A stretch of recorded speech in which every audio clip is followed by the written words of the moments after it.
Mr. Johnson. I can hear you just fine. Good morning. So I've seen your lawyer, Mr. Lambertus, and he has gone to find the prosecutor on this case. And once she gets here, we'll call your case and get started. Thank you, Your Honor. Yep, you can stay on mute until then. Okay, thank you. Wait a mute on here. I have Ms. Conroy for the Commonwealth, Mr. Lambertus on behalf of Mr. Johnson, who is present remotely. Mr. Johnson, you can unmute yourself now and let me know if you can hear me.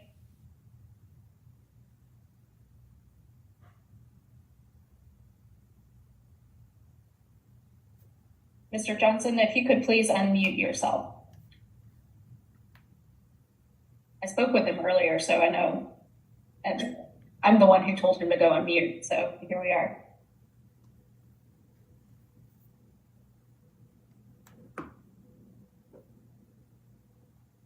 Is there any way to have muted YouTube so you can't hear you telling? Oh, there we go. Okay, Mr. I am unmuted. Can you hear me now? I can. Thank you. Thank you. Thank you very much, Your Honor. All right. I have been tendered plea sheets, the Commonwealth's offer on a plea of guilty pursuant to North Carolina v. Alford, and a motion to enter a guilty plea pursuant to North Carolina v. Alford. What is the Commonwealth's recommendation in this case? Judge, the Commonwealth is recommending that for each of the 5 counts of wanton endangerment in the first degree, the Commonwealth would recommend a sentence of 1 year, those to run concurrently for 1 year to serve. No motions for probation or shock probation. Commonwealth recommends this sentence run concurrently with the defendant's federal sentence, and then there's a case number included that was tried in federal court. In the event that the defendant's federal conviction is set aside, the Commonwealth agrees to set aside the state conviction. I am standing in. I know this case was negotiated over a long period of time, included many people in our office and Mr. Lambertus. Obviously, they were aware of the federal case, so a lot of thought has been put into this. So I'm here on behalf of the Commonwealth and here for Ms. Lance, but this case was previously negotiated prior to myself. Okay, and I should probably state for the record that Mr. Johnson is in federal custody, which is why he's not here today. And ordinarily, I like to have a defendant present in person in court to enter a felony guilty plea, but all the parties have agreed that since we can assure that we've got Mr. Johnson here and we can verify his identity, then that's just fine for purposes here today. I think you discussed the last time during the last pretrial conference in Ms. Lance, but the Commonwealth's position on the record and the court's are prepared to go forward. Okay, Mr. Lambertus. Judge, I agree with the Commonwealth and the court, certainly. And to make the record clear, I have a copy of the documents in front of me now. I've had them for some weeks. I sent a copy to Mr. Johnson at the Federal Correctional Institute at Ashland. And also he and I have talked on the phone together while he was there and gone through all relevant information and all parts of the plea. He and I were in agreement that it was in his best interest to do this. And I would think he probably has his copy with him. The court might want to ask, do you have it with him? But it's identical. Ms. Conroy and I looked at my copies, the copy I gave the court, her copies, all are identical. And I'm stating for the record, that's the identical thing I sent to him and that he and I discussed. Okay, thank you. All right, Mr. Johnson, do you have copies of these documents in front of you? Your Honor, I have the documents in front of me. I've had them for a few weeks. I've read them in detail. Everything that I've heard on this call so far reflects exactly what's reflected in the documents, including the Commonwealth's offer, the conditions of the offer, and the subsequent discussions that I've had with Mr. Lambertus.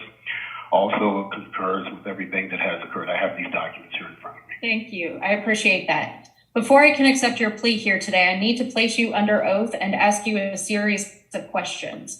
First, to make sure that I do have the right person in front of me, then to make sure that you are fully informed and thinking clearly, and that you understand your constitutional rights. I understand that you are entering your plea pursuant to North Carolina versus Alford, which has the legally the exact same effect as a guilty plea, but instead of admitting your actual guilt to the facts of the case and these charges, what you are admitting to the court here today is that if you went to trial on these charges, that the Commonwealth, with the evidence that they have, and would present at trial may be able to achieve a guilty verdict from a jury on those facts. So we'll talk about that a little bit more in a moment, but first things first, can I ask you to please raise your right hand and let me know when it's raised? I am raising my right hand, and I have an officer, corrections officer, witnessing that also. My right hand is raised, Your Honor. Thank you. Do you solemnly swear or affirm that the testimony you are about to give will be the truth and the whole truth? Yes, I do, Your Honor. Thank you. Okay, you can put your hand down. First, I need to confirm your identity. Are you John F. Johnson? Yes, I am, Your Honor. What is your date of birth? Date of birth is The last 4 digits of your social security number? last 4 digits of my social security. I do find that I have the same Mr. Johnson as named in this indictment before the court here today. So now let's talk about your understanding of what you're getting into by pleading guilty. I know that you have affirmed that you have read these plea sheets in detail and discussed them with your lawyer. Did you have enough time to speak with him about them? Yes, I did, Your Honor. Was he able to answer any questions that you had? We've had some pretty in-depth discussions, the pros and cons of this action, all of the questions that I had with regards to constitutional rights that are either forfeited or guaranteed under the law, the Commonwealth's offers, so forth. We've gone into detail about those. I do believe that he has answered all of the questions that I could think of with regards to what was presented to me. Do you need any more time to speak with him about them? No, I do not, Your Honor. Okay. Now, I know that as ordinarily, if I had a defendant present with me in court, I would have your signature on these documents. And I know that Mr. Lambertus did send you copies of these. I am going to write on these documents that you have acknowledged on the record in open court that you have read and understand these documents. That is correct, Your Honor, and I have refrained from signing the documents that I have until this time. I wasn't aware if I should have signed them prior to this, but I can sign them right now, just so we have that for the record. But I would appreciate, yes, sir. I would appreciate it if you would do that and send those originals back to Mr. Lambertus, who then can tender them to the court file. Yes, ma'am. Okay. All right, sir. Are you under the influence of any drugs, alcohol, or medication here today? No, I am not, Your Honor. Have you ever been diagnosed with a mental illness or mental health condition that would prevent you from understanding what's happening in court? No, I am not, Your Honor. I've never have been. All right. I do find that you are fully informed and thinking clearly. Now let's talk about your constitutional rights. Anytime you are charged with a crime, whether it's a misdemeanor or a felony, you have a number of rights. First among them is the right to plead not guilty and to proceed to a jury trial. If, instead of entering a guilty plea like you started the process of doing here today, you decided you wanted a jury trial instead, you could let me know that now, and we would schedule that trial on a different date. On that date, we would bring in 12 members of the community to act as the jury in your case. They would listen to the evidence presented against you in court, and at the end of the trial, they would deliberate to see if they could reach a unanimous verdict of guilty or not guilty. Unanimous meaning all 12 would have to agree one way or the other. During that trial, it would be the Commonwealth's burden to prove your guilt beyond a reasonable doubt. As the defendant in this matter, you would have no burden of proof whatsoever, which means you would not be required to put on any evidence in your own defense, though you would have the right to do so if you so chose, and that would include the right to subpoena witnesses to testify in your case. You would have the right to be represented by your lawyer, who would cross-examine any witnesses and challenge the evidence presented against you in court. You would have the right to remain silent throughout the entire trial. What that means is no one could force you to get on the witness stand and testify. The decision to do that would be yours and yours alone. At the end of the trial, after the jury deliberated, if they returned a guilty verdict against you, you would have the right to appeal your case to a higher court, which essentially means once your trial was finished, you could ask a higher court to review what happened in the trial to see if I made any mistakes that would grant you a new trial in this case. By pleading guilty here today, though, you are giving up those rights in this case. Do you understand? Yes, I do, Your Honor. And do you still wish to proceed? Yes, I do, Your Honor. Other than what the Commonwealth has offered you in this case, has anyone promised you anything in order to get you to plead guilty? No, they have not, Your Honor.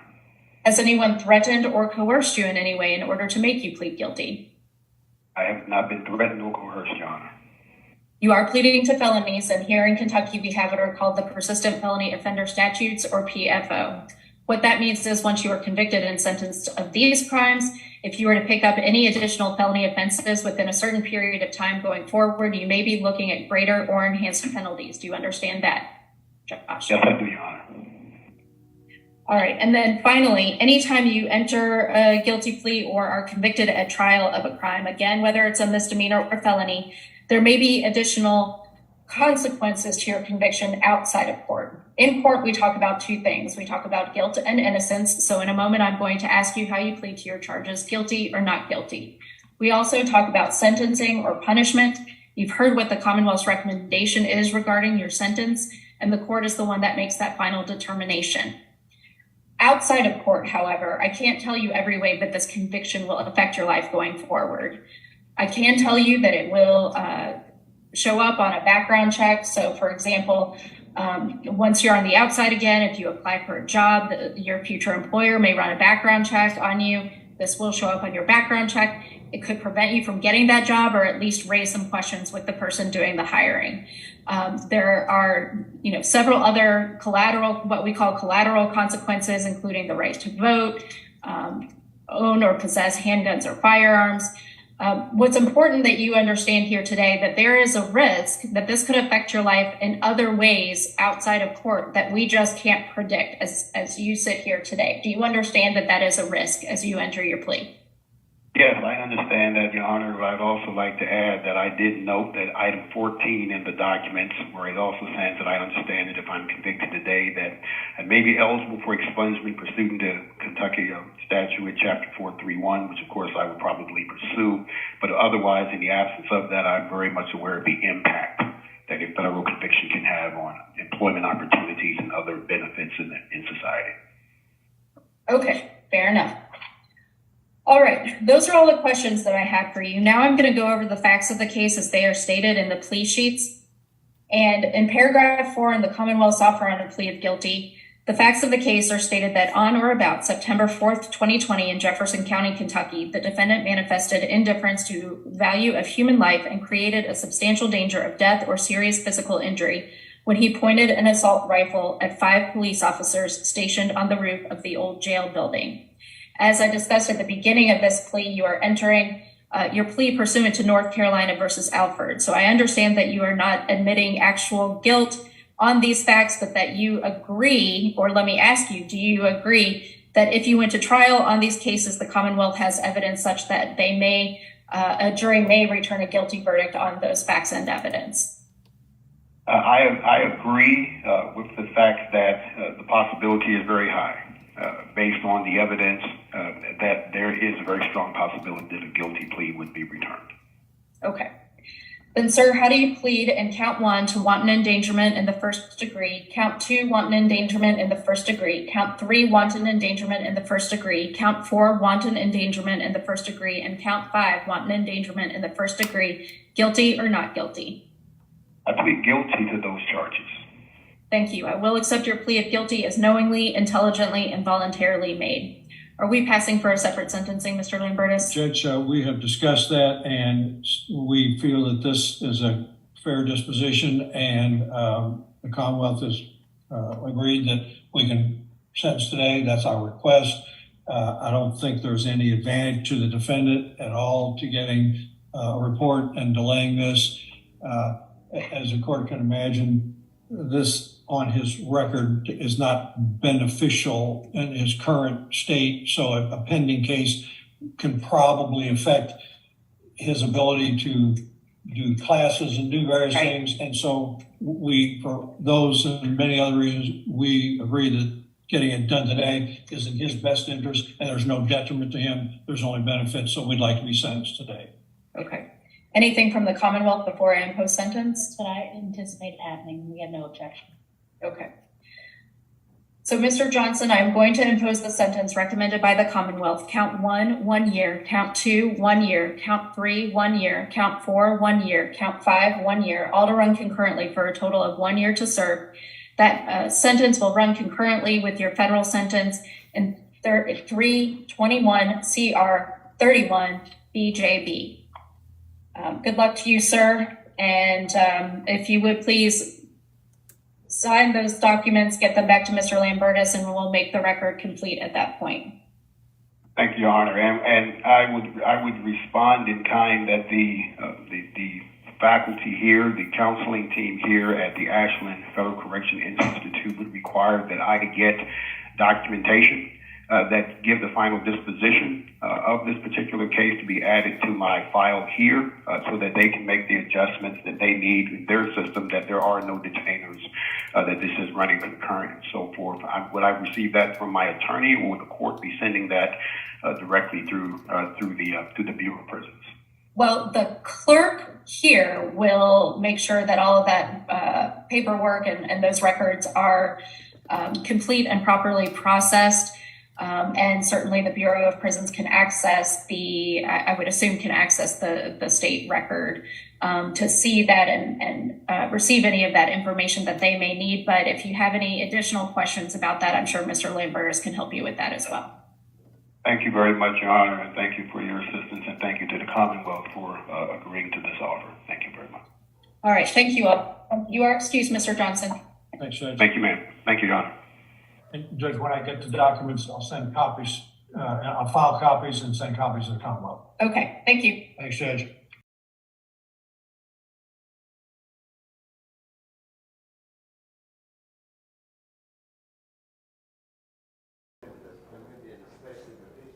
Ms. Kathleen Parks, how are you today?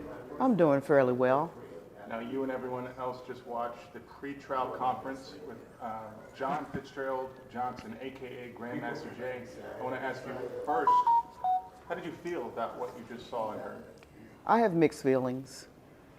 I knew that a plea deal had been made with Mr. Johnson, that his attorney had provided for him. However, I was concerned about how that was going to play out. The pre-trial hearing was done via Zoom because John Fitzgerald Johnson, as many of you all are aware, AKA Grandmaster Jay, is being held in the Federal Corrections Institution in Ashland, Kentucky.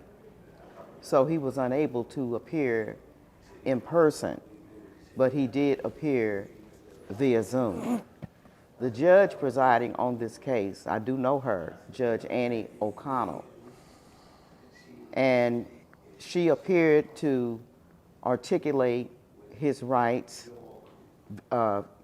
pretty adequately in terms of what his rights were, and explained to him what the ramifications would be if he decided to accept the plea deal offer.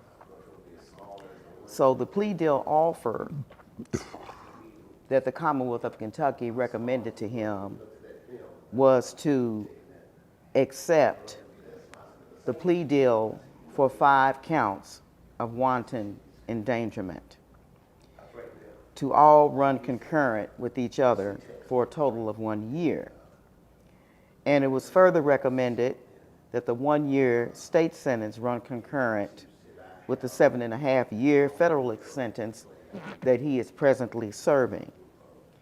Now, the kicker is, if the federal sentence is reversed, the state sentence would be set aside, although that was not stated in the hearing today per se. However, that was the understanding of Mr. Johnson accepting that plea deal today. So again, I have mixed feelings. With me today is the National Action Network Louisville, Kentucky chair of the legal team, Mr. Lorenzo Tucker, and he has a few words that he wants to say from a legal perspective. We're here at the Jefferson County Circuit Court located at 7th and Jefferson in Louisville, Kentucky. Lorenzo? Yes, I'll try to be brief. When you're in court and they have you hold your hand up and agree to swear on the Bible or swear to God, that cancels some of your rights that you already have in the Bible. Also, by him taking a plea deal, this is contract law. So if he had any constitutional violations that he wants to bring up later, that's canceled because he's not under the Constitution anymore. He's under a contract now, and he just agreed to do a deal with the state. When he's getting into this contract, if you notice what the judge said, she gave a whole bunch of ways and factors for you to get out of a contract. She eliminated them. One, by you being on medication, by you saying that you agreed to this, nobody promised you anything else. Those are things that you can use later on to get out of a contract, but fraud has no statute of limitations, so you can always use fraud. The judge already knows that discrimination happens when you have a felony on your record, so she's already telling him about different jobs and things and how he's going to be looked at and deemed in society now that he has felonies on his record. And so you already know that that's a discrimination against someone, and that's a discrimination against job and their life, liberty, and pursuit of happiness. So he doesn't get that afforded to him under the Constitution any longer. Then when he admitted felonies, it creates a social disability. So basically everybody that's deemed a felon should be on some type of disability or be getting some type of disability check, because your options in life is limited and people look at you different even though you didn't do anything. He didn't do anything but just check to see who was on the roof over him, because the previous time somebody had some guns that were over them, so they wanted to know who was up there. He looked, he checked. Seems they know that the feds may overturn his case, so now they want to get him in a contract over here, because if the feds overturn his case, he still has these felonies over here. So he would have to go through the process of getting that expunged and maybe waiting the years to get that expunged. It's double jeopardy because it's two different jurisdictions, and you can't pick me up in this jurisdiction and take me over and cede me to a different jurisdiction. The separation of powers directly prohibit that, but they're doing it in this case. The feds arrested him, so all of a sudden, how is he in the state? The feds, it's called the Interstate Agreement on Detainers. They're not supposed to be able to pick you up from one jurisdiction, take you to another one, and that's probably the reason why the feds did not transfer him here today, and he's doing it via streaming, because they know that they can't bring this man to another jurisdiction now. That would be clear and present violation of the separation of powers. And also you have the silver platter doctrine, where one jurisdiction picks you up, gathers all the information on you, and then presents you on a silver platter to the next jurisdiction. All of these things are illegal. I don't understand how his lawyer didn't tell him of these things either. And all of this stuff should be dismissed and dissolved, because it's just not right. Back to Kathleen. All right. And then also to add to what Lorenzo was stating, I found out today that according to the plea deal, that there were 5 officers on the roof that day. This is the first time I heard the actual amount of officers that were there. So I thought that that was interesting as well, which is the reason why there are 5 counts of wanton endangerment. You know, first count, wanton endangerment; second count, wanton endangerment; third count, wanton endangerment; fourth count, so forth and so on, because there were allegedly five officers on the roof. But I still have yet to see any trajectory evidence that proves that there were 5 officers on that roof.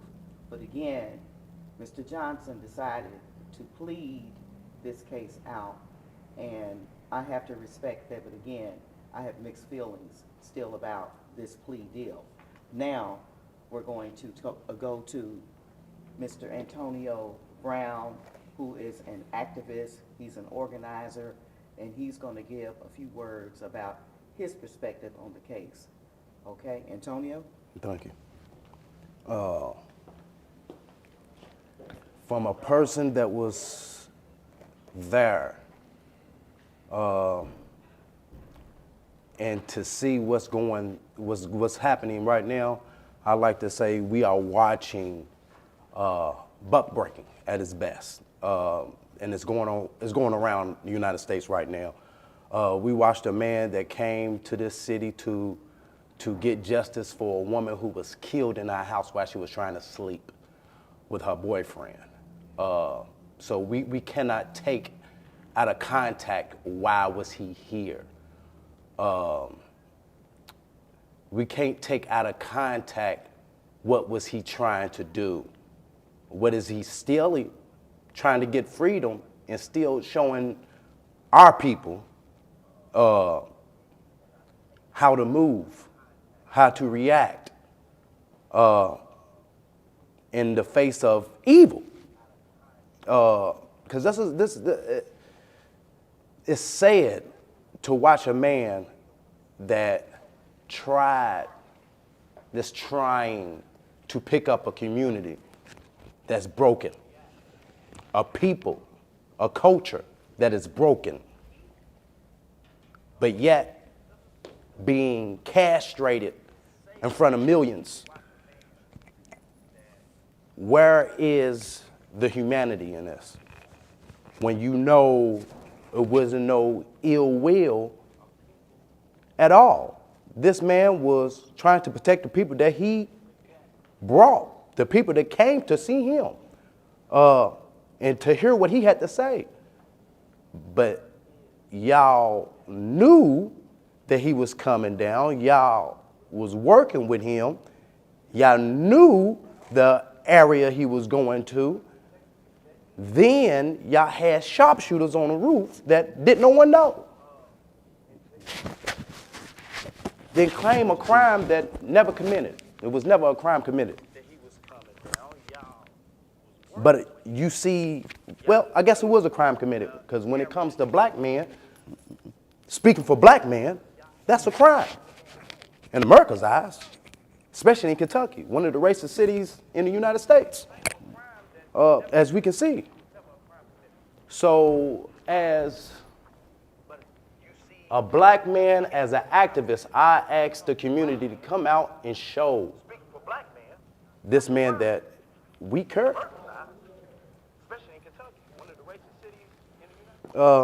That's all I got for you, man.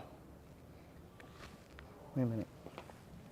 And now we'll hear from Bishop Lyons, who is the bishop, pastor of Gospel Missionary Church, and also the president of Voice of Louisville, and also a key member of the National Action Network and the co-chair of the National Action Network legal team, along with Lorenzo Tucker.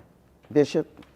Okay, thank you very much, Sister Kathleen, and to Brother Maxwell, to my fellow brother. I want to thank Brother Lorenzo that has come from legal part of the Voice of Louisville, and also for our brother that stood for almost 2 years on replay every night, and Sister Kathleen, who continues to fight for the justice.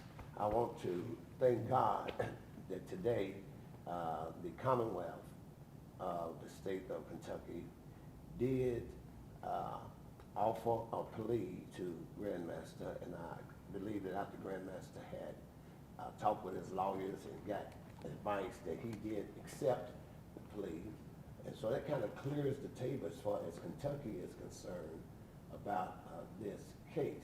It frees us as a people to go forward now, that we can start the healing in our city. Our city has been devastated for the last 2 years. We have a new mayor, we have a new chief of police, we have a new deputy chief, we have new council persons.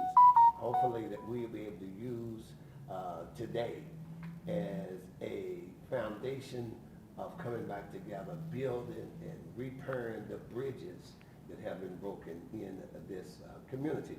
I want to encourage those of us that are listening that we can help Grandmaster Jay, even though the case is over with here in Kentucky. that we can write him, he can receive letters now. You can write him John F. Johnson, his case 202-57509, a federal correctional institution, Ashton, Kentucky, P.O. Box 6001 41105. Please drop a card, drop a letter, just drop a note. He can be so encouraged by those of us. And he came, as my brother said, he came here for us. The reason why he's in this mess really is because he came to Louisville because he's seen how that the policemen in our city was treating the black community in Breonna Taylor's case.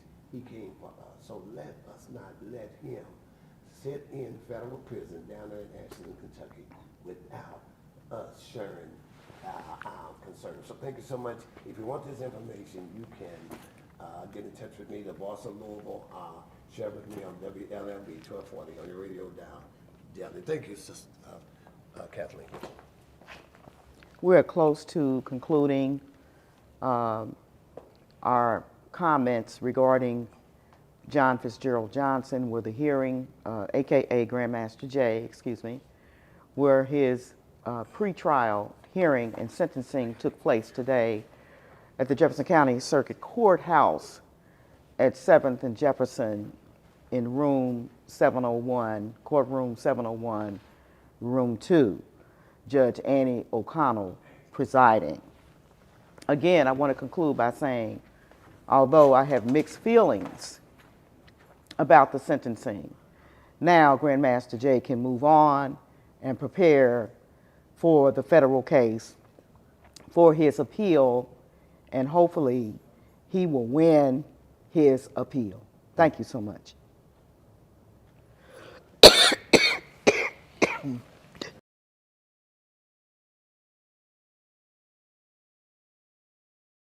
If you do nothing else. If you do nothing else. If you do nothing else. If you do nothing else. If you do nothing else. If you do nothing else. If you do nothing else.